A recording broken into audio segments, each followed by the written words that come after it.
Hi, Jason Roberts here. I'm going to be making some traditional Makah fishing gear today. This is called a Halibut. The design of this hook is very old. It's thousands of years old, and it's used widely up and down the coast of North America for fishing. We're going to test this hook out in our fishery to see if it's better at catching halibut and lingcod and not as many yellow eye and canary rockfish, which are endangered right now. So I'll hold this up close so you can get a better look at it. I'm going to be starting out with some 1/4-inch brass rod.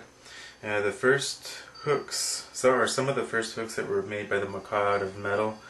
Traditionally they were yew and spruce root, but the government had sent out some pitchforks because they wanted to make farmers out of the Makah, but the salty air and the rocky soil didn't take too well to farming, and so the pitchforks were turned into fish hooks. So here we go. The first thing I'm going to do is thin the hook so it matches the size of this other hook here. And I don't have a grinder, so I'm just going to use a Makita.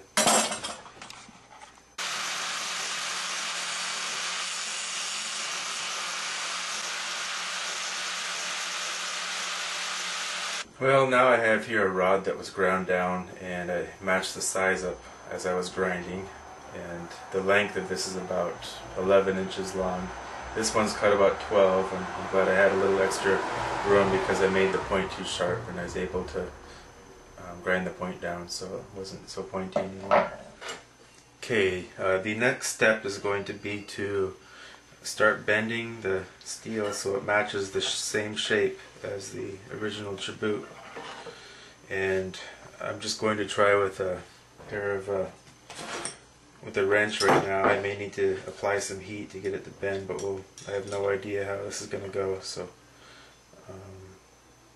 I'll start bending here. Yeah, if you lay it right alongside the other one, it's pretty easy to see where your bending points need to be at.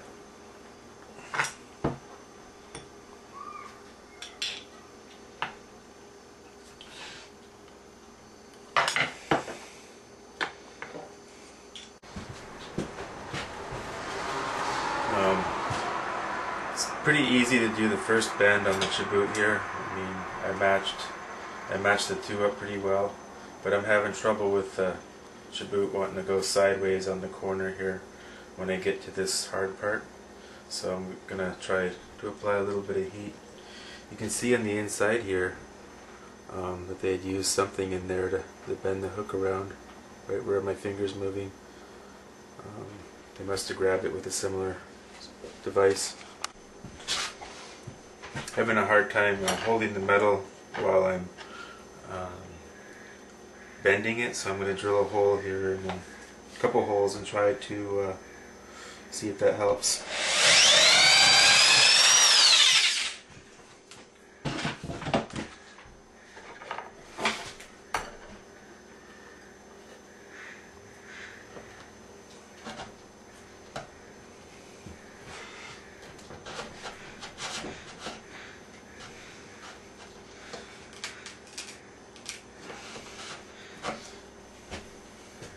So the wood actually isn't strong enough to hold that, so I'm going to have to find a piece of metal. I don't have a piece of metal handy, so I'm just going to clamp a crescent wrench down to my table here. That should give me enough leverage to bend this hook. I'm doing this right above the hole so I can grab it with the metal and the piece there.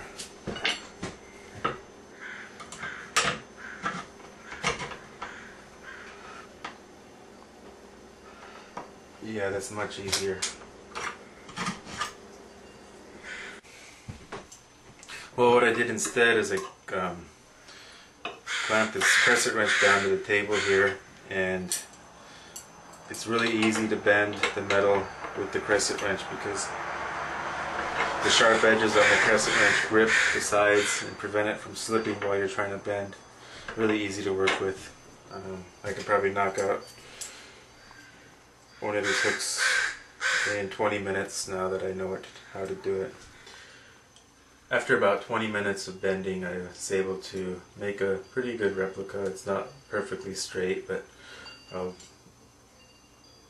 put the finishing touches on later. The next part is to put a barb on, and this barb is soldered in right here, and there's actually a steel. This is brass and the barb is made out of steel, so I'm going to have to either sharpen a nail. Looks like this is probably a nail that was sharpened, and if you look, it's flat on one side and it has the edge comes in right there, so I'm going to try to replicate that.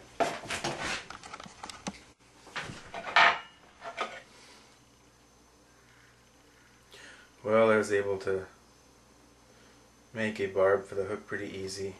It's 2.5 inches long. I'm going to trim it off now.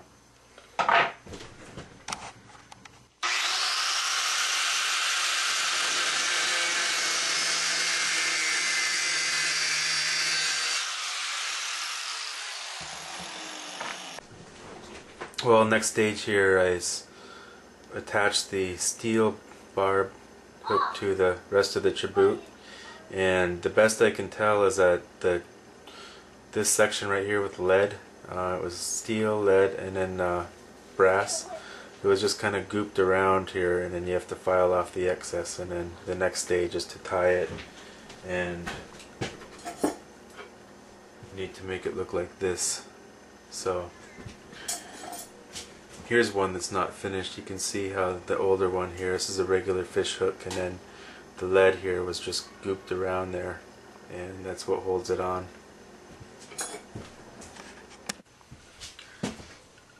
Well, here we are some hours later. This is the original hook that I started with, and this is the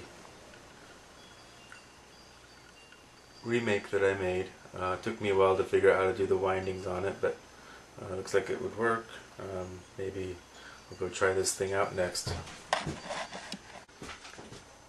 Well, I just got done drilling a hole in the chiboutte right here, and it's about a 5/64 drill bit what I used to go through there.